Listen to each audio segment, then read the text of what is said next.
మన ప్రభు అయిన యేసుక్రీస్తు నామున అందరికీ వందనాలు. పరిశుద్ధ బైబిల్ గ్రంథంలో నుండి విలాప వాక్యాలు 3వ అధ్యాయం 27వ వచనం. విలాప వాక్యములు 3వ అధ్యాయం 27వ వచనం.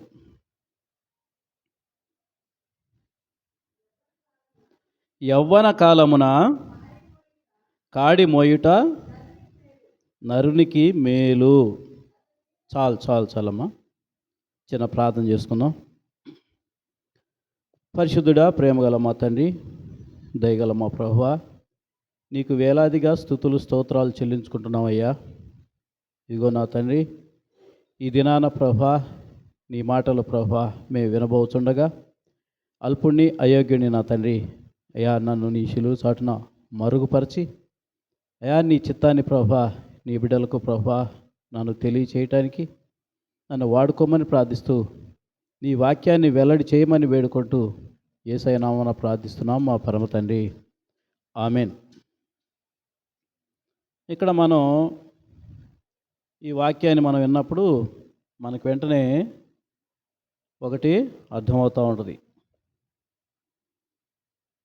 యవనస్తుల గురించి ఒక సందేశం చెప్పబోతున్నారు అనే ఆలోచన మీకు వచ్చే ఉండొచ్చు. అయితే వాక్యాన్ని మనం నేను చెబితే మీరు వింటాం కాదు కానీ నేర్చుకుందాం, చర్చించుకుందాం, మాట్లాడుకుందాం.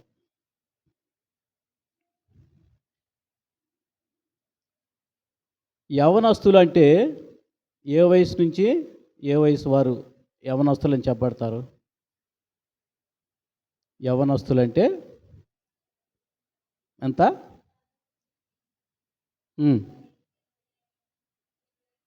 ఏ వయసు నుంచి? 13. 13 నుంచి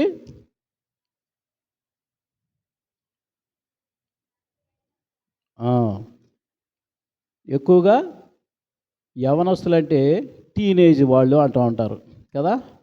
టీనేజ్ అంటే 13, 14 ఆ చివరిన అన్నీ టీన్ అని వస్తున్నాయి కదా, కాబట్టి వాళ్ళని టీనేజ్ అని పిలుస్తూ ఉంటారు. కాబట్టి 13, 14 కాడి నుంచి 18, 18 వరకు వాళ్ళంతా యవ్వన కాలంలో ఉన్నటువంటి వాళ్ళు. ఆ తర్వాత 30 సంవత్సరాలు వచ్చేంత వరకు కూడా వాళ్ళు యవనస్తులే. కాబట్టి ఈ వయసులో ఉన్నటువంటి వాళ్ళకి దేవుడు ఒక సందేశాన్ని ఇస్తా ఉన్నాడు. అయితే మరి యవనస్తులు అంటే ఏంటో మనం తెలుసుకున్నాం. మరి బాప్తిస్మం అంటే ఏంటి? బాప్తిస్మం అంటే ఏంటి మీకు తెలిసినంతవరకు చెప్పండి. బాప్తిస్మం అంటే ఏంటి? పాప క్షమాపణ. ఇంకా పాప క్షమాపణ అయితే బాప్తిస్మం అయిపోయినట్టేనా? పాప క్షమాపణ అంటే ఏంది? పాపాలన్నీ కడుక్కోవటం. ఎలాగ కడుక్కుంటాం? ముందు ఏం చేయాలి? మన మనసులో ఏమి రావాలి? పశ్చాత్తాపం రావాలి, మార్పు రావాలి. మార్పు వచ్చి పశ్చాత్తాపడి నేను పాపినయ్యా, నన్ను కరుణించు, ఇక నుంచి నీ బిడ్డగా నేను జీవిస్తానని ఒప్పుకొని ఆ విధంగా సాక్షిగా జీవించడానికి చేసుకునేటువంటి తీర్మానం చేసుకున్న తర్వాత మార్కు సువార్త 16వ అధ్యాయం 16వ వచనంలో చెప్పబడినట్లు ఏమనుంది? మార్కు సువార్త 16:16లో నమ్మి బాప్తిస్మం పొందినవాడు రక్షించబడతాడు, నమ్మని వానికి శిక్ష విధించబడుతుంది. కాదు, ఇది తప్పకుండా. మన గ్రూపులో మరి బాప్తిస్మం అంటే ఏంది అనేది ఒకటి మెసేజ్ సెండ్ చేశాను, చూసారా? షార్ట్ చిన్నది. మనం బాప్తిస్మం తీసుకోవటానికి తొందరపడుతున్నాం అనుకో, ఎందుకు తీసుకోవాలంటే బాప్తిస్మం తీసుకోకపోతే నరకానికి పోతారంట. మరి బాప్తిస్మం తీసుకుంటే పరలోకానికి వెళ్ళిపోతావా? ఏం చేయాలి? ఆ విధంగా మనం ప్రయాణం చేయాలి. ఆయనతో మనం బస్ టికెట్ కొంటే బస్సు ఎక్కకుండా, బస్సులో ప్రయాణం చేయకుండా అక్కడే కూర్చొని నేను నసరాపేటకు బస్ టికెట్ కొన్నాను అన్నాం అనుకో, వెళ్ళిపోతామా నసరాపేట? వెళ్ళిపోం. ఏం చేయాలి? ప్రయాణం చేయాలి. యేసుతో ప్రయాణం చేయాలి. అప్పుడే మరి హానోకు ఏ విధంగా దేవునితో నడిచాడు కదా, ఆయన మరణం వరకు దేవునితో నడిచాడు అని మనం గతంలో వాక్యం విన్నాం. అలాగనే మరి దేవునితో నడిస్తేనే అది నిజమైనటువంటి బాప్తిస్మం. అయితే తీసుకోకపోతే ఏం జరుగుతుంది? నరకానికి వెళ్తాం. అది గ్యారంటీ కదా. మరి అయితే సాధారణంగా బాప్తిస్మం తీసుకోవటానికి ఆటంకాలు ఏమేంటి? బాప్తిస్మం తీసుకోవాలి అని అంటే 12 సంవత్సరాల వయసు వచ్చిన కాడి నుంచి, అంటే 12 సంవత్సరాల వయసు అంటే కనీసం పరిణతి. దేని గురించి పరిణతి? మనం చేస్తున్నది మంచా చెడా, మంచి ఏదో చెడేదో విచక్షణ చేసి తెలుసుకోగలిగినటువంటి ఆలోచన విధానం, జ్ఞానం ఉన్నటువంటి ప్రతి ఒక్కరూ బాప్తిస్మం తీసుకోవచ్చు. వాళ్ళు కనీసం 12 సంవత్సరాలు దాటిన కాడి నుంచి తీసుకోవచ్చు. వాళ్ళకి మంచి చెడులు తెలుస్తూ ఉంటాయి. కాబట్టి ఆ వయసులో బాప్తిస్మం తీసుకోవాలి. మరి అయితే మరి బాప్తిస్మం తీసుకోవటానికి కొంతమంది చెప్పేటువంటి ఆటంకాలు, లేకుంటే అభ్యంతరాలు, ఇబ్బందులు అవి ఏంటో మనం కొంచెం తెలుసుకుందాం. మీరు చెబితే మీరు కొన్ని చెప్పండి. ఏం చెబుతారు? ఏంటి బాప్తిస్మం తీసుకోవాలి అయ్యా, యవనస్తులు బాప్తిస్మాలు తీసుకోవాలన్నాం అనుకో, కొంతమంది వెనకాడుతూ ఉంటారు. ఎందుకు వెనకాడతారు? ఒక కారణం చెప్పండి. ఒక్కొక్క కారణం. ఎందుకు?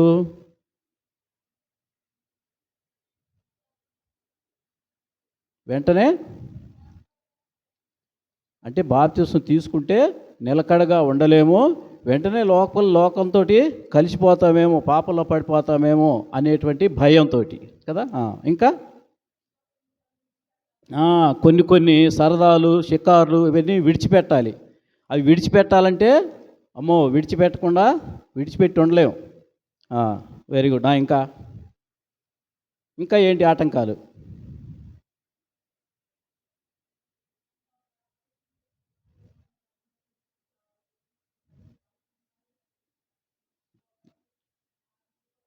Very good.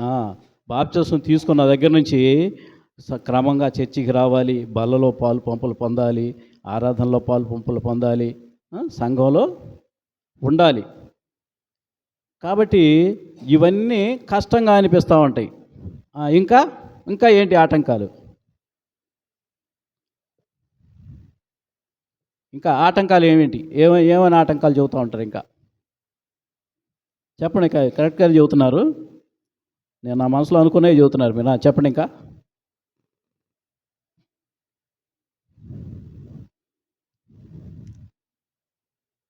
చెప్పండి అమ్మా. అమ్మో, అది తీస్తేక సినిమాలు చూడలేవు. అబ్బో, కొత్త సినిమా ఒకటి రిలీజ్ వస్తుందంట, మళ్ళీ దాన్ని చూడకుండా ఉండలేవు. మా అభిమాని, మా హీరో, మా నాన్నకి మించిన ఆయన, మా అమ్మకి మించిన, మా కుటుంబం ఎటుపోయినా పర్లేదు ఆ హీరో సినిమా చూడాలి. దానికోసం గొడ్డలు చింపుకొని పోతూ ఉంటారు కదా. కాబట్టి మళ్ళా తాగకూడదు, మద్యపానం తాగకుండా ఉండాలంట. మరి ఇది ఎంత కష్టం ఇంకా. కాబట్టి మరి యవనస్తుల పిల్లలు ఈ లోక ఆశల్లో పడిపోయి ఆ యవన కాలంలోని చెడు అలవాట్లకి లోనయ్యి వాళ్ళు వాటిని విడిచిపెట్టాలంటే కష్టపడతా ఉంటారు. కష్టంగా ఉంటుంది. అమ్మో, ఈ వయసులోనే ఇన్ని కష్టాలు పడాలా, కొంతకాలం అనుభవించిన తర్వాత చేద్దాంలే, బాప్తిస్మం తీసుకుందాంలే అప్పుడు అనుకుంటారు. ఇంకా బాగా చెబుతున్నారు. ఇంకా ఏమేంటి?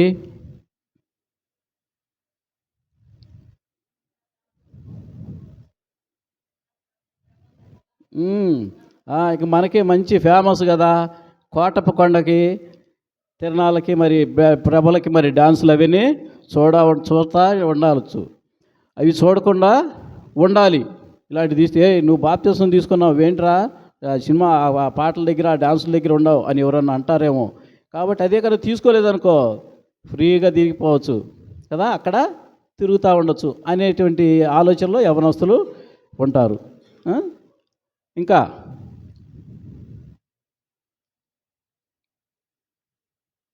చెప్పండి ఇంకేమేంటి? ఎందుకు యవనస్తులు అయిన వాళ్ళు, యవనస్తులైనే కాదు, ఇంకా కొంతమంది పెద్ద వయసు వచ్చిన వాళ్ళు కూడా, పిల్లలు కలిగినటువంటి వాళ్ళు కూడా మరి దేవుని సన్నిధిలో స్థిరంగా నిలబడాలి, మరి బాప్తిసం తీసుకొని బలలో పాలు పంపు పొందాలి అనేటువంటి ఆలోచన చేయకుండా వెనుకాడుతున్నారు. ఎందుకు? కారణాలు ఏంటి? ఇంకా ఏంటి వాళ్ళకు వచ్చిన ఇబ్బందులు? ఇవేనా?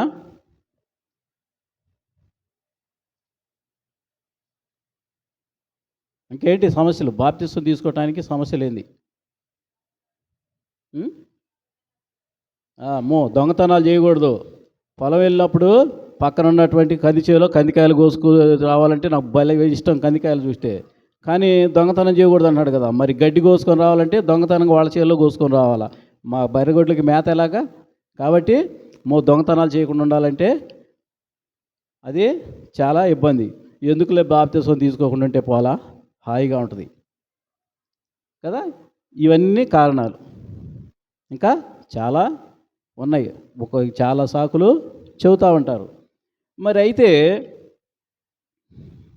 మరి యేసుక్రీస్తు వారు ఏమంటున్నాడు? విలాపాక్యాల్లో మనం ఏం చదువుకున్నాం? విలాపాక్యాలు 3వ అధ్యాయం 27వ వచనంలో ఏం చదువుకున్నాం? యవ్వన కాలమున కాడి మోయుట నరునికి మేలు.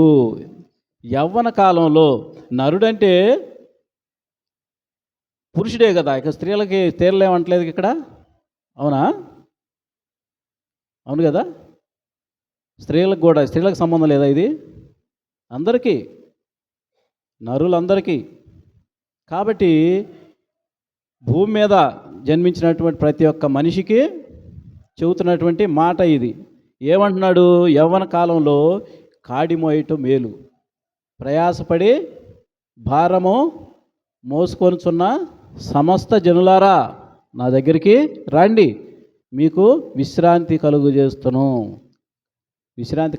అంటున్నాడు. ఇదేంటి? కాడి మోయటం కష్టంగా ఉంటుందా, తేలిగ్గా ఉంటుందా? తేలిగ్గా ఉంటుందా? కాడి వేసుకొని మనం వరకు దున్నొచ్చా? తేలిగ్గా ఉంటుందా? మరి ఎద్దులకి పాపం ఈ మోసి కాయ కాసిద్ది కదా. ఎందుకు? తేలిగ్గా ఉంటే ఆడెందుకు కాయ కాసిద్ది? మరి అందుకని మనం యేసుక్రీస్తు వారు అన్నారు కదా, నా కాడి చాలా సులువైంది, తేలికైంది అన్నాడు కదా. కాబట్టి మనం ఆ దొన్నలు కాకుండా, ఎద్దులు కాకుండా మనమే అరగట్టుకొని మన పొలం దున్నేద్దామా? మరి యేసుక్రీస్తు వారు చెప్పేది మరి అబద్ధం చెబుతాడా? చెప్పడు కదా. కాబట్టి మరి ఇక్కడ దానికి ఇంకొక మాట చూడండి.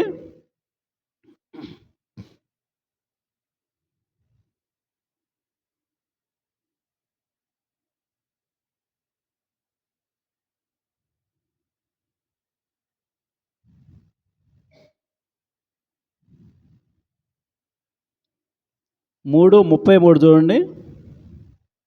అదే హృదయపూర్వకముగా ఆయన నరులకు విచారమైనను బాధనైనను కలుగ చేయడు. ఇందాక మనం విన్నటువంటి దాంట్లో కూడా ప్రయాసపడి భారం మోసుకొనుతున్న సమస్యల్లో అందులో కూడా తర్వాత వాక్యంలో నా కాడి బహు సులువైంది అంటాడు. అంటే యేసుక్రీస్తు వారితోటి మనం కూడా ప్రయాణం చేసినప్పుడు ఆ బాధలన్నీ తేలికైపోతాయి. బాధలకు అలవాటు పడ్డప్పుడు ఇంకా మనకు ఎటువంటి ఇబ్బంది వచ్చినా కానీ కష్టం అనిపించదు. మొదట ఎద్దుళ్ళు కానీ కోడెళ్ళు కానీ అలవాటు చేసేటప్పుడు మొదట చిన్న కాడి వేసి దాని మీద తక్కువ బరువుతోటి అలవాటు చేస్తారు. కొంతకాలానికి దానికి పైన మెడ మీద కాయ కట్టింది కదా, గట్టిగా అయిపోద్ది. ఇంకా తర్వాత దాని మీద అది వేసినప్పుడు దానికి పెద్ద భారంగా ఉండదు, అలవోకగా తేలిగ్గా వెళ్ళిపోతూ ఉంటుంది. అలాగనే యేసుక్రీస్తు వారు మనకి నేర్పుతాడు. సమస్యలు ఈ విధంగా ఉంటాయి, వాటిని అధిగమించేటువంటి శక్తిని మనకి యేసుక్రీస్తు వారు ఇస్తాడు. ఇచ్చినప్పుడు అవి సులువుగానే ఉంటాయి. అందుకని ఆయన యొక్క కాడిని మోయటం ఎంతో మనకి మేలు. మరి ఏంటి ఆ మేలు చూద్దాం. మరి యవ్వనస్తులైనటువంటి మేము ఈ సుఖ సంతోషాలని, వీటన్నిటిని వదిలిపెట్టి బాప్తిస్మం తీసుకొని దేవుని సన్నిధిలో ఉంటే మాకు ఏమి మేలు జరుగుతుంది? మేము సినిమాల్ని త్యాగం చేయాలి, సుఖ సంతోషాలని త్యాగం చేయాలి, ఈ లోకంలో ఫ్రెండ్స్ తోటి సరదాగా తిరగలేము, మరి టీవీ దగ్గర కూర్చొని సీరియల్ని చూడలేము, మరి ఇంకా అనేకమైనటువంటి లోక ఆచారాలు మేము పాటించలేము. వీటిలో ఉన్నట్టు లోకంలో ఉన్నటువంటి ఆనందం మరి ఎక్కడ ఉంటుంది? ఇంకెప్పుడు అనుభవిస్తాం మేము? సరే, ఇప్పుడు ఒక మాట చూద్దాం. మీకు తెలిసినటువంటి వాళ్ళు ఏమనుకుంటామంటే యవనస్తులు, ఇప్పుడు కాదులే, మనకి కొంతకాలం కొంత వయసు వచ్చిన తర్వాత అనుభవించిన తర్వాత పెళ్ళై పిల్లలు పుట్టిన తర్వాత అప్పుడు బాప్తిసం తీసుకుందాంలే అనుకుంటాం. సో ఒకటి పరిశీలించండి, ఎప్పుడు చనిపోతాం అనేది మనకు తెలుసా? మనకి ఎవరికైనా తెలుసా? ఎవరికి కూడా తెలియదు. మీకు తెలిసినటువంటి వాళ్ళు 10 సంవత్సరాల లోపు లేదా 12 సంవత్సరాల లోపు చనిపోయిన వాళ్ళు లేరా? ఉన్నారా లేరా? 12 నుంచి 30 సంవత్సరాల మధ్యలో చనిపోయిన వాళ్ళు లేరా? మరి తర్వాత 30 నుంచి 50 సంవత్సరాలు 60 సంవత్సరాల మధ్య చనిపోయిన వాళ్ళు లేరా? అంటే చనిపోవటానికి ఒక వయసు అంటూ ఉందా? లేదు. కాబట్టి నాకు ఇంకా వయసు ఉందిలే, ఇంకా ఆయుష్ ఉందిలే అని అనుకుంటాం చాలా అది భ్రమ. అది సరైనది నిర్ణయం, ఆలోచన కాదు. కాబట్టి అంటే ఏ సమయంలో చనిపోతాం అనేది మనకి తెలియదు. జీవితం అనేది ఎటువంటిదని బైబిల్ చెబుతుంది? నీటి మీద ఉన్న బుడగ లాంటిది. నీటి మీద బుడగ ఎంతసేపు ఉంటుంది? ఎంతసేపు ఉంటుందో చెప్పలేం. పుట్టుక్కుమని ఆరిపోద్ది. అట్టాటే మన జీవితం. మాట్లాడుతూ చనిపోయే వాళ్ళు ఉంటారు, పాటలు పాడుతూ చనిపోయే వాళ్ళు ఉన్నారు, కొంతమంది డాన్స్ చేస్తూ చనిపోయినటువంటి వాళ్ళు ఉన్నారు, కొంతమంది భోజనం చేస్తూ చనిపోయిన వాళ్ళు ఉన్నారు కదా, నడుస్తూ చనిపోయిన వాళ్ళు ఉన్నారు. కాబట్టి ఏ సమయాన ఏం జరుగుతుందో మనకే తెలియదు. కాబట్టి వయసును మనం ప్రామాణికంగా తీసుకోవటం అనేది మనది సరైన ఆలోచన కాదు. ఏది కొంచెం వయసు దాటిన తర్వాత తీసుకుందాంలే అని. మరి ఈ విధంగా బాప్తిసం తీసుకోవటం వల్ల మనకు జరిగేటువంటి మేళ్ళేంటి? యవనస్తులుగా, ముఖ్యంగా యవనస్తులుగా జరిగేటువంటి మేళ్ళేంటి? ఏం జరుగుతాయి చెప్పండి?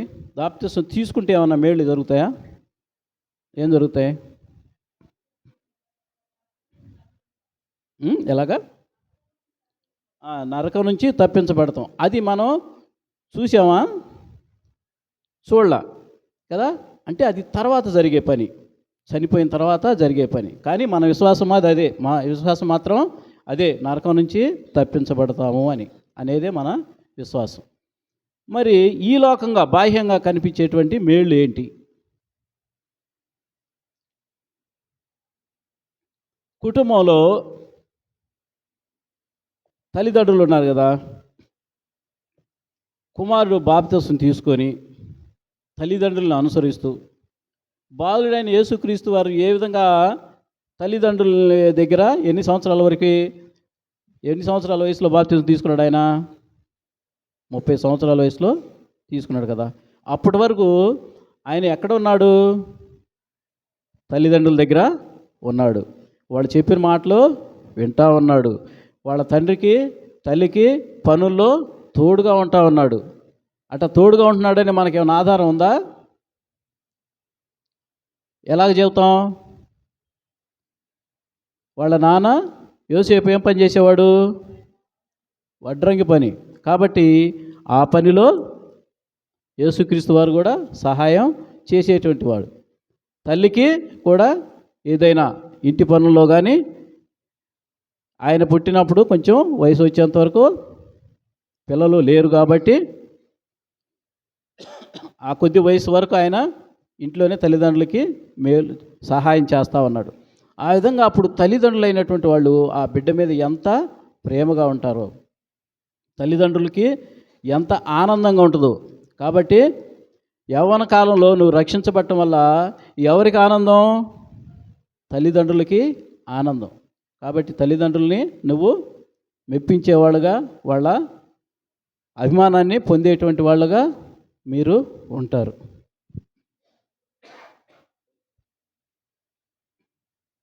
మరి ఇంకా చూస్తే చూడండి, బంధువులు ఎవరైనా కానీ ఉన్నప్పుడు బంధువులు ఈ అబ్బాయిని లేకపోతే ఈ అమ్మాయిని చూసినప్పుడు చూడు ఆ అమ్మాయి ఎంత బుద్ధిగా ఉంటుందో, ఎంత మన్ననగా ఉంటుందో. అంటే ఆ అమ్మాయి బాప్తిసం కూడా తీసుకుంది. అవునా, బాప్తిసం కూడా తీసుకుందా? ఇంత చిన్న వయసులో, 14 సంవత్సరాలే కదా.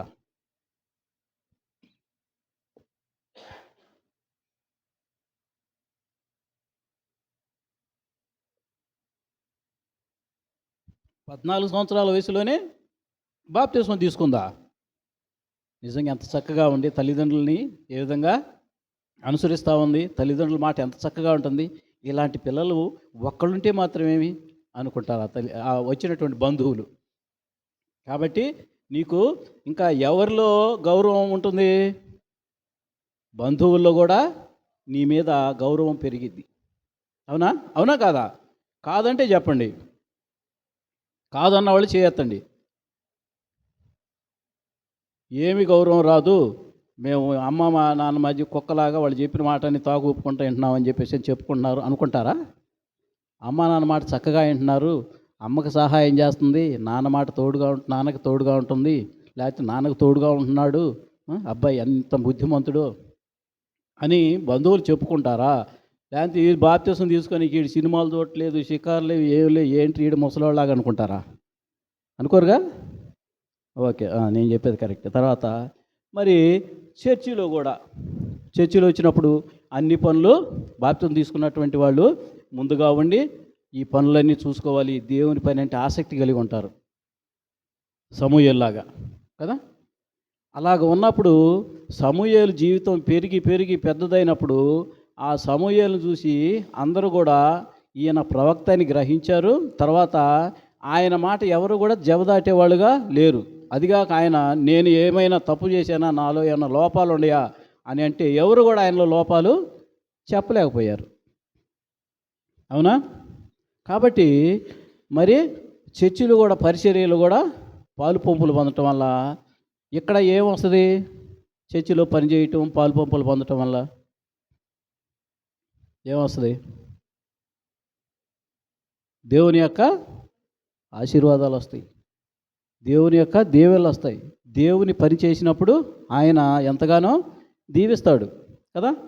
ఇంకా గ్రామంలో కూడా ఫలానా అబ్బాయి అతని గురించి ఏంటి అని అన్నప్పుడు అతను చక్కగా చర్చికి వెళ్తాడు, వాళ్ళ అమ్మ నాన్న మాట వింటారు, వాళ్ళ బంధువులు కూడా అతని గురించి మంచిగా చెబుతున్నారు, అతను చర్చిలో కూడా బాగా ఉంటాడంట, వాళ్ళ పాస్టర్ గారు కూడా చెబుతూ ఉన్నాడు, చాలా బుద్ధిమంతుడయ్యా ఇతను అని.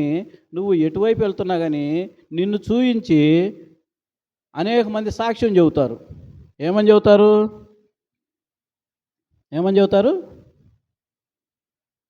ఇతను చాలా మంచివాడని చెబుతారా? ఇంత చిన్న వయసులోనే బాప్తిసం తీసుకొని ఒక సినిమాలు చూడు, ఒక డాన్సులు చూడు, ఒక సినిమా పాటలు పాడు, ఒక తగాదరు రాడు అని చెప్పేసి అంటారా? మంచివాడని అంటారు కదా. కాబట్టి బాప్తిసం తీసుకోవటం వల్ల అది ఒక మేలు. ఇంకా ఏమున్నాయి చూడండి. పెళ్ళిళ్ళు కావాలనుకో, మనం విశ్వాసులుగా ఉన్నటువంటి మనం ఎవరిని చేసుకోవాలి పెళ్ళిళ్ళు? ఒక అవిశ్వాసిని చూసి చేసుకోవాలి. అలా చేసుకుంటేనే కదా అతను కూడా మార్చడానికి మనం కదా. మంచి సినిమాలు చూసేవాడు, మంచి తిరుగుబోతేవాడు, ఒక తాగుబోతేవాడు, అలాంటి వాడిని చూసి చేసుకొని అతన్ని కూడా మార్చేయాలి మనం, లేకపోతే ఆమెను కూడా మార్చేయాలి కదా. అలా చేద్దామా? అలా కాదు. దేవుడు ఏం చెప్పాడు? యేసు ఏం చెబుతాడన్నా? పిశాసులనే చేసుకోండి అంటున్నాడా? విశ్వాసులనే చేసుకోండి, పిశాసుల్ని చేసుకోవద్దు. లోక సంబంధులతోటి మనకి పుత్తి ఎక్కడదయ్యా అంటున్నాడు పౌలు గారు. అవునా? కాబట్టి విశ్వాసులుగా ఉన్నవాళ్ళం విశ్వాసులు చేసుకోవాలి. అప్పుడు ఇక మా అబ్బాయికి వివాహం చేయటానికి నేను వెళ్తా ఉన్నాను అనుకో, అప్పుడు నేను ఎటువంటి వాళ్ళు కావాలని నేను కోరుకుంటాను? అమ్మాయి క్రైస్తవులేనా? ముందు వాళ్ళు క్రైస్తవులే. బాప్తిసం తీసుకుందా?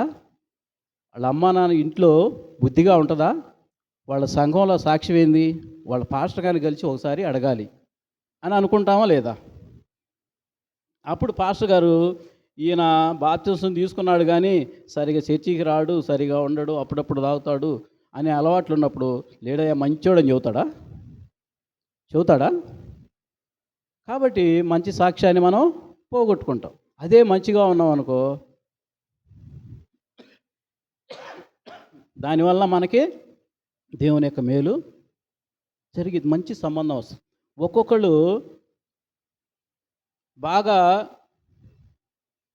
మంచి విశ్వాసం ఉంటే చూడండి, అయ్యా మాకు ఆస్తిపాస్తులు ఏమొద్దు, అమ్మాయి మంచిదైతే చాలు, చక్కగా క్రైస్తవురాలు అయి ఉండాలి, దేవుని సన్నిధికి రావాలి, దేవుని పరిచయం చేస్తూ ఉండాలి, మంచి సాక్ష్యం కలిగి ఉండాలి, మంచి ప్రవర్తన కలిగి ఉండాలి. అలాంటి అమ్మాయి అంటే చూడాలి, మా కట్నమే వద్దు, పైసా కట్నం వద్దు అని అనేవాళ్ళు ఉన్నారా లేదా? ఈ రోజుల్లో ఉన్నారు. మళ్ళా ఒక్కొక్కళ్ళు ఉన్నారు, మరి ఆ స్త్రీలు అయితే విశ్వాసికే ఇచ్చేస్తాం మా అమ్మాయిని. నాకు తెలిసిన వాళ్ళు ఒక అమ్మాయి అయితే, అది ఇక్కడికి వస్తూ ఉంటుంది కదా, హన్నా అని, అడుసుమల్లమ్మ, వాళ్ళ అక్క కూతురు. అమ్మాయికి వాళ్ళ సోదరులు లండన్లో పనిచేస్తూ ఉంటాడు. వాళ్ళ సోదరులు అతనే, నేను అక్కడ ల్యాబ్లో పనిచేస్తూ ఉంటాను, ఈ అమ్మాయిని కట్నం ఏమి లేకుండా చేసుకుంటాను, నేను కూడా ఈ అమ్మాయి నర్సు ట్రైనింగ్ చేసింది కాబట్టి నేను చేసుకుంటాను, ఇంకా అక్కడికి లండన్ తీసుకెళ్ళిపోతాను అని అంటే, వాళ్ళు విశ్వాసులు కాదు, అన్యులు, లేదు వాళ్ళకి ఇవ్వము అన్నారు.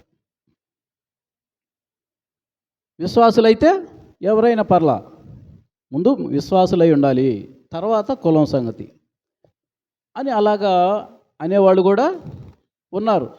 కాబట్టి అలాగ నువ్వు దేవుల్లో ఉన్నప్పుడు ఎవరి ద్వారా నువ్వు గొప్పదానివని, నువ్వు కట్నం లేకుండా కూడా నువ్వు వివాహం చేసుకోవటానికి అర్హురాలుగా నిర్ణయించబడుతున్నావు, ఎవరి వల్ల? కదా, దేవుని వల్లే కదా, దేవుల్లో నువ్వు ఉండటం వల్లే కదా, అది ఆయన చేస్తున్న మేలు కాదా? ఇంకంతకంటే నీకేం కావాలి? కాబట్టి ఇవన్నీ మనం దృష్టిలో పెట్టుకోవాలి. అంతేకాదు, మనల్ని ఎవరైనా ఒక మంచి నమ్మకమైనటువంటి ఉద్యోగం, ఇక్కడ మాకు నిజాయితీ కలిగినటువంటి ఒక మనిషి, మాకు నమ్మకమైన మనిషి కావాలయ్యా, మరి ఎవరైనా ఉంటే చూడండి, ఇదిగోండి అతను చర్చికి వెళ్తాడు, బాప్తిసం తీసుకున్నాడు, మంచి సాక్ష్యం కలిగిన అబ్బాయి, ప్రార్థనకి వెళ్తాడు, అతను బాగా నమ్మకంగా ఉంటాడండి, దొంగతనం అట్ట ఏం చేయడు, అతని గురించి మాకు బాగా తెలుసు, బాగా నమ్మకంగా ఉంటాడు, ఇస్కరియోతు యోధాలాగా అని అనుకుంటారా? ఇస్కరియోతు యోధా మంచోడేనా? డబ్బు సంచి వాడి దగ్గర ఉంది కదా, కాబట్టి అలాంటి వాళ్ళు కాదు. అప్పుడు నువ్వు నమ్మకంగా ఉంటున్నప్పుడు, నమ్మకమైనటువంటి వ్యక్తి కావాలన్నప్పుడు నిన్ను చూపిస్తారు నలుగురు. ఒకవేళ నువ్వంటే నాకు అసూయ కావచ్చు, నీ మీద నేను దేశం పెంచుకొని ఉండవచ్చు, కానీ ఇదిగో వాళ్ళ అమ్మాయి, నేను ఆ అమ్మాయితోటి పలకను కానీ, లేకపోతే అబ్బాయితోటి పలకను కానీ, అతను నమ్మకంగానే ఉంటాడయ్యా, అతను దానికి సరిపోతా అంటాడు. ఒకవేళ ఉద్యోగం చేస్తామండి, నీకు ప్రమోషన్ రావాలి అంటే ఇతను సిన్సియర్గా పనిచేస్తాడు, టయానికి ఉద్యోగం చేయటానికి వస్తాడు, టయానికి వెళ్తాడు, ఏ పనులు కూడా పెండింగ్లో పెట్టడు అనేటువంటి సాక్ష్యం నువ్వు పొందుకున్నప్పుడు దేవుడు ఏం చెబుతున్నాడు, యేసయ్య ఏం చెబుతున్నాడంటే, నువ్వు పనికి వెళ్ళినప్పుడు నీ యొక్క పనిని దాచుకోకూడదు, సమయాన్ని దొంగిలించకూడదు, సమయాన్ని ఎవరికే గడపకూడదు, పనిని దాచుకోకూడదు అని చెబుతూ ఉన్నటువంటి వాక్యాలు ఉన్నాయి. దాన్ని బట్టి నువ్వు సిన్సియర్గా నిజాయితీగా ఉన్నప్పుడు నీకు ఇంకా ఆ యొక్క ఉద్యోగంలో కూడా ఉన్నతి కలుగుతుంది, పెద్ద ఉద్యోగానికి పోవటానికి కూడా అవకాశం వస్తూ ఉంటుంది. ఇవన్నీ దేవుడు చేసే మేళ్ళే కదా. నువ్వు చదువుకున్నావు, యవ్వన కాలం అంతా 30 సంవత్సరాల దాకా తిను తాగు సురికించు అని చెప్పేసి నీ పనులలో పడిపోయి నీ జీవితాన్ని అలా చేసుకొని అప్పుడు నువ్వు బాప్తిసం తీసుకుంటే నీ జీవితంలో ఇంకా నువ్వు ఉద్యోగం సంపాదించేది ఎప్పుడు, నీకు మంచి భవిష్యత్తు ఎప్పుడు, నువ్వు మంచి సంబంధాలు దొరికేది ఎప్పుడు, నువ్వు మంచిగా దేవునిలో కొనియాడబడేది ఎప్పుడు, దేవుని మేలు నీ కోసం వేచి ఉన్నప్పుడు నువ్వు దాన్ని పొందుకోకపోతే ఏ విధంగా దేవుడికి నువ్వు అర్హురాలుగా ఎంచబడతావు? దేవుడు ఎలా ఎన్నుకుంటాడు నిన్ను? ఎలా ఆశీర్వదిస్తాడు నిన్ను? ఇవి ఆలోచించకుండా నేను సినిమాలు చూడటానికి వీలు కాదేమో బాప్తిసం తీసుకుంటే, నేను సినిమా పాటలు పాడటానికి వీలు కాదేమో, నేను లోకంలో తిరగటానికి లోక స్నేహాలు చేయటానికి వీలు కాదేమో, తినటం తాగటం చేయటానికి తాగుబోతనం చేయటానికి వీలు కాదేమో అని నువ్వు అనుకుంటే ఇంక జీవితంలో నువ్వేం సాధించగలవు? అదే నా జీవితం అంటే. కాబట్టి దేవుడు ఈ దినాన మనల్ని యవనస్తులైనటువంటి బిడ్డల్ని బాప్తిసం తీసుకోకుండా ఉన్నటువంటి వాళ్ళని హెచ్చరిస్తూ ఉన్నాడు. ఈ మాటలు జ్ఞాపకం పెట్టుకోండి. నేను చెప్పిన మాటల్ని మీరు ఒకసారి జ్ఞాపకం చేసుకోండి. ఒక నిజమా కాదా అని ఆలోచించండి. మత్తయి సువార్త 6వ అధ్యాయం 32, 33 వచనాలు చూడండి. మత్తయి సువార్త 6వ అధ్యాయం 32, 33. ఇవన్నీ అంటే పైనున్నవన్నీ 6వ అధ్యాయంలో ఏ విధంగా జీవించాలి ఒక మనిషి అనేటువంటి వాడు, దేనికోసం జీవించాలి, ఏ విధమైన ప్రవర్తన కలిగి ఉండాలి అనేటువంటి విషయాలన్నీ చెప్పుకుంటూ వచ్చి ఇప్పుడు చదవండి. ఇవన్నీ మీకు కావాలని మీ పరలోకపు తండ్రికి తెలియను, కాబట్టి మీరు ఆయన రాజ్యమును నీతిని మొదట వెదకుడి, అప్పుడు అవన్నీ మీకు అనుగ్రహించబడును. కాబట్టి మీరు దేవుడు చెప్పినట్టుగా యవ్వన కాలంలో మీరు రక్షణ పొంది దేవుని యొక్క అడుగుజాడలో మీరు నడిచినప్పుడు మీకు అవన్నీ అనుగ్రహిస్తాడు. తండ్రి మాట వింటా, తల్లి మాట వింటా, మీరు జవదాటకుండా ఉండి వాళ్ళు చెప్పిన మాటలన్నీ వింటా మీరు బుద్ధిగా ఉన్నప్పుడు మీ తల్లిదండ్రులు నువ్వు చినిగిన గుడ్డలు వేసుకొని తిరుగుతూ ఉంటే, తెగినటువంటి చెప్పులు వేసుకొని తిరుగుతూ ఉంటే, నీ తలకు నూనె లేకుండా తిరుగుతూ ఉంటే తల్లిదండ్రులైన వాళ్ళు చూస్తూ ఊరుకుంటారా? వాళ్ళకి లేకపోయినా కానీ మీకు తెచ్చి పెడతారు. అవునా కదా? కాబట్టి ఆ విధంగా తండ్రి ఏం చెబుతున్నాడు? మీ కన్న తల్లి తండ్రి అయినా విడుస్తారేమో కానీ నేను మాత్రం మిమ్మల్ని విడువను. తల్లిదండ్రుల కంటే మనల్ని ఈ లోకంలో ప్రేమించేవాళ్ళు ఎవరు ఉన్నారా? లేరు. కానీ వాళ్ళకంటే మించిన ప్రేమ అంటే ఇంకా చూడండి ఎంత గొప్పగా ఉంటుందో. కాబట్టి మీకు ఏమేం కావాలో అవన్నీ నాకు తెలుసు, నేను అవన్నీ చేస్తాను. మీరేం చేయాలి? నేను చెప్పినవి మీరు చేయండి, అప్పుడు మీకు అన్నీ అనుగ్రహించబడింది. నా నామమున మీరు, యోహాను సువార్త 14:14 ఉంటుంది, నా నామమున మీరు నన్నేమి అడిగినా నేను చేస్తున్నాను. అనంగలోనే నీ ఇష్టం వచ్చిన కోరికలు మాత్రం కోరతావు కానీ ఆయన చెప్పిన మాటలు మాత్రం నువ్వు చెయ్యవు. ఎప్పుడు అన్నాడు? నేను నా మాటల మీద మీరు నిలిచి ఉన్నప్పుడు మీరు నన్నేం అడిగినా నేను చేస్తాను అని అర్థం అక్కడ.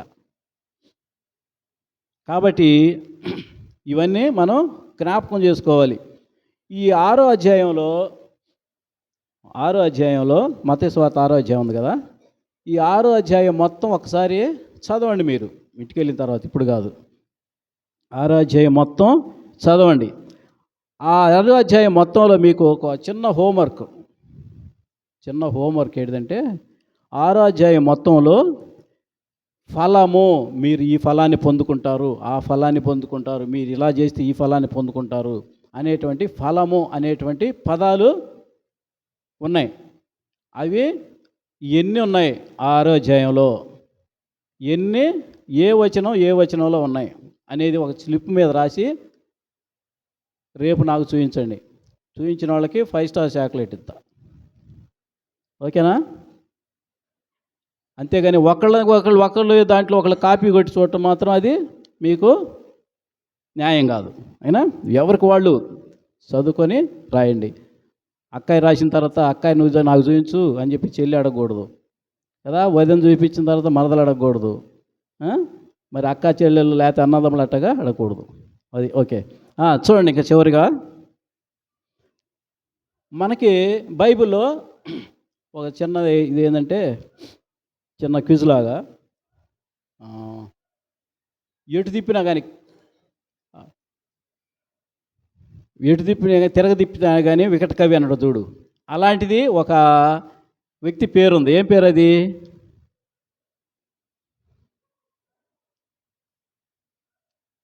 తిరగదిప్పి చదివినా కానీ నటన ఉంది కనుక నా మళ్ళీ ఇటు తిప్పి చదివినా నటన అని వస్తుంది. అలాగా ఒక వ్యక్తి ఉన్నాడు. ఆ వ్యక్తి పేరేంటిది?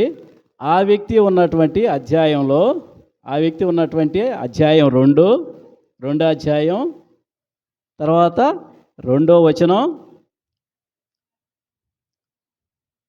ఎవరు? ప్రకటన. తిరగతి చదువు. నీకు అర్థమైందా? నా టా నా, ఈ చివరన ఏముంది? నా టా నా, కీ టీ కీ,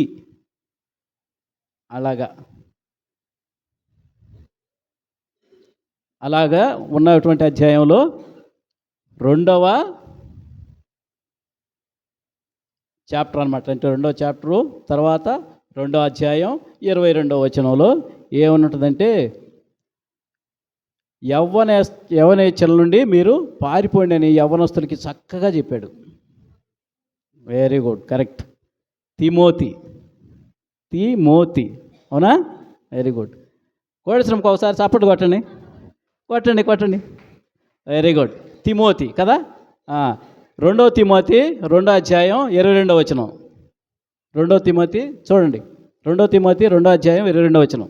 చివరిగా ముగించేద్దాం. 2వ తిమోతి 2వ అధ్యాయం 22వ వచనం. ఉండండి, ఒక్క నిమిషం ఉండమ్మా, నేను కూడా చేస్తాను. 2వ తిమోతి 2వ అధ్యాయం 22వ వచనం. ఇది ముఖ్యంగా చూడండి, యవ్వనస్తులైనటువంటి వాళ్ళు ఈ వచనాన్ని ఆచరిస్తే చాలు, మీ యొక్క జన్మ ధన్యమైపోయినట్లే. మీరు గుర్తుపెట్టుకోవడానికి కూడా మంచి గుర్తుగా ఉంటుంది. చూడండి, ఎటుదిప్పి చదివినా కానీ తిరగదిప్పి చదివినా కానీ అదే వస్తుందా? తిమోతి. మళ్ళా ఎన్ని రెండులు ఉన్నాయి? 4 రెండులు ఉన్నాయి. 2వ తిమోతి 2వ అధ్యాయం 22వ వచనం. ఎన్ని రెండులు ఉన్నాయి? 4 రెండులు. ఇది ఎప్పుడైనా కానీ నిద్ర లేపి ఇదేందమ్మా మెసేజ్ చదవమంటే చెప్పగలగాలి, అలా ఉండాలి. 2వ తిమోతి 2వ అధ్యాయం 22వ వచనం చదవండి ఇప్పుడు. నీవు యవ్వనేచ్చల నుండి పారిపోము. ఇలా పారిపోయింది ఎవరు? యోసేపు పారిపోయాడు కదా, పిరికివాడు కదా. పారిపోయాడంటే దేవునికి భయపడ్డాడు కదా. ఆయన సండే స్కూల్కి వెళ్ళే ఉంటాడు కదా, వెళ్ళలేదా? అంటే వాళ్ళ తల్లిదండ్రులు చెప్పుంటారు. తిమోతికి మాత్రం వాళ్ళ అమ్మమ్మ అందరూ బాగా చెప్పారు కదా. నీవు యవ్వనేచ్చల నుండి పారిపోము. తర్వాత పవిత్ర హృదయులై ప్రభువునకు ప్రార్థన చేయువారితో కూడా నీతిని, విశ్వాసమును, ప్రేమను, సమాధానమును వెంటాడము. యవ్వనస్తులైనటువంటి వాళ్ళు ఇది చేస్తే చాలు, ఈ ఒక్క వచనాన్ని ఆధారం చేసుకొని కనుక జీవిస్తే వాళ్ళ యొక్క జన్మ ధన్యమైపోతుంది. తిమోతికి పౌలు గారు ఈ విధంగా చెబుతా ఉన్నారు, తిమోతి ఈ విధంగా నువ్వు జీవించాలి అని చెప్పన్నారు కదా. కాబట్టి యవ్వనేచ్చల నుండి పారిపోయినటువంటి వాళ్ళు ధన్యులు కదా. కాబట్టి మరి మనం దీన్ని మాత్రం బాగా గుర్తుంచుకోండి. తిరగదీపి చదివినా కానీ, ఎటు నుంచి చదివినా కానీ పేరు వచ్చేటువంటి వ్యక్తి ఎవరంటే తిమోతి కదా. ఆ యొక్క తిమోతి అధ్యాయంలో 2వ తిమోతి 2వ అధ్యాయం 22వ వచనం 4 రెండులు ఉంటాయి కదా. నేను అట్టాగిన వాక్యాలు పిల్లల కంఠస్థ వాక్యాలు కూడా సండే స్కూల్ పిల్లలకి అలాంటివి ఎక్కువ చెప్పాను నేను.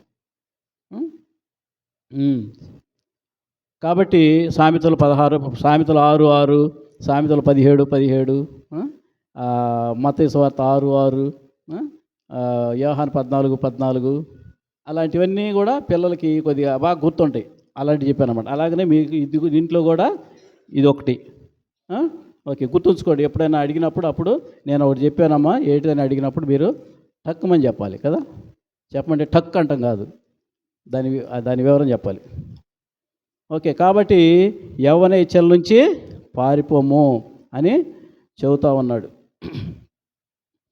కాబట్టి మరి ఈ విధంగా మనం దేవుడు చెప్పినటువంటి మాటల్ని మనం విన్నప్పుడు యవ్వన కాలంలో నీవు బాప్తిసం పొంది నీవు దేవునికి దగ్గరైనప్పుడు ఎన్ని మేలులు ఉన్నాయో నేను చెప్పాను. ఇంతకు మించినటువంటి మేళ్ళు ఈ లోకంలో పొందకుండా ఉండి బాప్తిసం పొందకుండా ఉంటే మీకు జరుగుతాయా? దాన్ని ఆలోచించుకోండి, బేరీజ్ వేసుకోండి. బాప్తిసం తీసుకుంటే జరిగే మేళ్ళేంది, తీసుకోకపోతే జరిగే మేళ్ళేంది? కాబట్టి మనం దేన్ని ఆశిస్తున్నామో మనం ఒకసారి పరిశీలించాలి. ఇదిగో ఈ బైబిల్ ఉంది చూడు, ఇది 1450 రూపాయలు పెట్టుకున్నా. ఇది ఖరీదు పెట్టి కొన్నాను కాబట్టి దీన్ని తెరిచి చదవకుండా నేను ఇంత బైబిల్ కొన్నాను కాబట్టి దేవుడు నాకు ఆశీర్వాదాలు ఇస్తాడు అంటే ఇస్తాడా? ఎవడు? ఏం చేయాలి? అందులో వాక్యాన్ని మన హృదయంలో ఉంచుకోవాలి. హృదయంలో ఉంచుకోవటమే కాదు, ఏం చేయాలి? దాన్ని ఆచరించాలి. ఆచరించినప్పుడే దేవుడు మనల్ని దీవిస్తూ ఉంటాడు. మన జీవితమే ఒక కరపత్రాలుగా ఉండాలి. మనం ఇదిగో మీరు మారండి మారండి అని చెప్పేసి అనేక మందికి చెప్పినంత మాత్రాన్ని మారరు. కానీ ఎలా మారుతారు? నువ్వు కూడా ఒక కరపత్రికలా మారాలి. నేను చూడు ఎలా ఉన్నాను, యేసుక్రీస్తుని అనుసరిస్తున్నటువంటి నేను ఈ విధంగా ఉన్నాను, నా ప్రవర్తన చూడు, సమూయేలు అన్నట్టుగా నువ్వు చెప్పగలగాలి. నాలో ఏమైనా లోపం ఉందా? నేను మీ దగ్గర ఏమైనా సొమ్ము తీసుకున్నానా? మీ ఎవరి అయినా ఆశించానా? చెప్పండి అని చెప్పేసి అని అడుగుతా ఉన్నాడు. అదేవిధంగా కొత్త నిబంధనలు ఎవరు అడుగుతున్నారు? ఎవరు అడిగారు? నాలో పాపం ఉందని మీలో ఎవరు స్థాపిస్తారని ఎవరు అడిగారు? యేసుక్రీస్తు వారు అడిగారు కదా. అలాగా మనం తయారు కావాలి. అలాగ ఉన్నప్పుడు, అలాగ కావాలంటే ఎలా ఉండాలి? మన జీవితం అలా ఉంటేనే అనగలుగుతాం. నాలో ఏమైనా తప్పు ఉందో చెప్పురా అని అన్నప్పుడు వెంటనే నువ్వు ఆ పని చేసి ఈ పని చేసావు అని చెప్పి చెప్పించుకునేటట్టు ఉండకూడదు. మన జీవితం ఆదర్శవంతంగా ఒక తెరిచినటువంటి పుస్తకంలాగా ఉండాలి. మనలో ఏ పాపము లేదు అని నిరూపించుకునే విధంగా ఎవరు కూడా మనల్ని నిందించే విధంగా మన యొక్క జీవితాలు ఉండకూడదు. కాబట్టి మరి ఈ వాక్యంలో ఉన్నటువంటి విషయాలు మీరు ఒకసారి గ్రహించండి. యవ్వనస్తులకు నాకు ఎక్కువగా ఆశగా ఉంది ఏంటంటే, మన సంఘంలో బాప్తిసం తీసుకున్న వాళ్ళ కంటే యవ్వనస్తులు బాప్తిసం తీసుకుంటే వాళ్ళ యొక్క సంఖ్య ఎక్కువైద్ది. అంతమంది ఉన్నారు యవ్వనస్తులు. కాబట్టి యవ్వనస్తులు ఆలోచించండి, మీ ఆత్మల్ని రక్షించుకోండి. ఏ సమయంలో మనకి ఏం జరుగుతుందో తెలియదు. అదిగాక దేవుడు దాచి ఉంచినటువంటి మేళ్లను మనం పొందుకోలేము. కాబట్టి ఆ మేళ్ళు పొందుకోవాలంటే మీరు బాప్తిసం తీసుకోవాలి, లోకంలో సాక్షులుగా ఉండాలి. ఇట్టి కృపను మనకు మరి పరిశుద్ధాత్మ దేవుడు అనుగ్రహించునుగాక. ఆమేన్.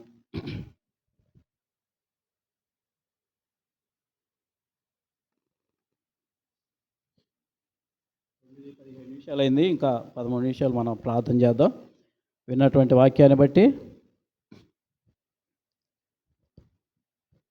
మనం ఆపేవా?